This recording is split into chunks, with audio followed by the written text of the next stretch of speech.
Ya, Assalamualaikum warahmatullahi wabarakatuh. Besok, sebagaimana biasanya kita akan memperingati hari kelahiran Pancasila yang sudah ditetapkan oleh pemerintah jatuh pada tanggal 1 Juni dan diperingati setiap tanggal 1 Juni. Kita ketahui bersama bahwa penetapan Pancasila, hari lahir Pancasila pada 1 Juni itu sebelumnya menimbulkan polemik. Ada pihak-pihak juga yang tidak sepakat, ada juga yang menganggap bahwa kelahiran Pancasila itu bukan pada 1 Juni, tapi pada tanggal yang lain, misalnya pada tanggal 18 Agustus, dengan dalih bahwa Pancasila sebagai dasar negara lahir di tanggal itu. Tapi baik, kita tidak usah berdebat pada wilayah itu.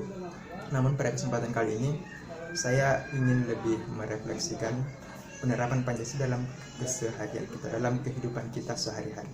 Sejauh mana sebenarnya Pancasila konsisten diamalkan atau diterapkan oleh pemerintah sendiri dalam konteks kehidupan kita sehari-hari.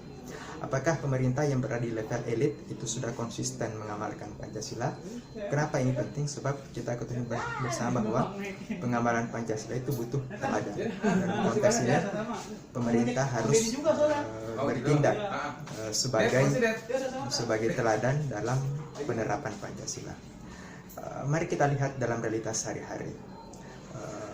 Sejauh mana keadilan yang diharuskan dalam sila kelima tentang keadilan sosial bagi seluruh rakyat Indonesia itu tercermin dalam kehidupan sehari-hari. Mari kita lihat penegakan hukum. Apakah penegakan hukum telah benar-benar mencerminkan nilai-nilai keadilan? Apakah penerapan hukum benar-benar telah tajam kepada semua pihak? Atau jangan-jangan hukum hingga detik ini itu masih tumpul ke atas namun sangat tajam ke bawah? Atau jangan-jangan hukum itu hanya digunakan untuk kepentingan elit tertentu? Silakan kita lihat yang terjadi di tengah masyarakat. Lalu bagaimana dengan keadilan secara ekonomi? Apakah kue ekonomi itu benar-benar sudah dinikmati oleh seluruh rakyat Indonesia atau hanya dinikmati oleh segelintir elit saja? Itu bisa kita refleksi dalam kehidupan sehari-hari. Silakan kita berpikir sendiri. Lalu bagaimana dengan sila tentang permusyawaratan? Biasanya tentang permusyawaratan. Apakah permusyawaratan sudah benar-benar terimplementasikan dalam kehidupan sehari-hari? Apakah pengambilan keputusan itu sudah benar-benar didasarkan atas asas permusyawaratan? Apakah kritik-kritik yang dialamatkan kepada pemerintah itu sudah ditangani berdasarkan prinsip-prinsip permusyawaratan? Atau justru yang terjadi adalah kritik-kritik itu seringkali ditangani dengan pembungkaman mengatasnamakan hukum kepada rakyat yang berusaha untuk mengkritik kekuasaan. Mari kita lihat dalam kehidupan sehari-hari. Saya tidak akan menjawab, tapi kita bisa lihat dalam kehidupan sehari-hari. Lalu seterusnya adalah bagaimana dengan konsekuensi kita menerapkan sila pertama tentang ketuhanan yang Maha Esa. Sejauh mana prinsip-prinsip keagamaan itu benar-benar menyatu dalam ruang kenegaraan kita. Apakah pola pikir yang terbangun di level elit benar-benar meyakini bahwa agama dan negara itu tidak perlu diperlawankan? Mari kita lihat statement-statement yang berseliweran akhir-akhir ini.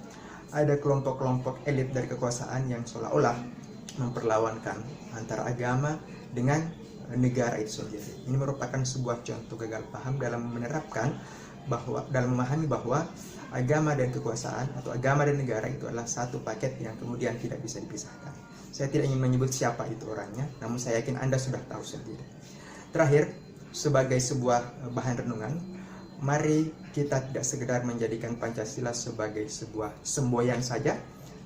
Dengan sangat bangga kita mengatakan saya Pancasila, tapi secara penerapan kita sangat minder.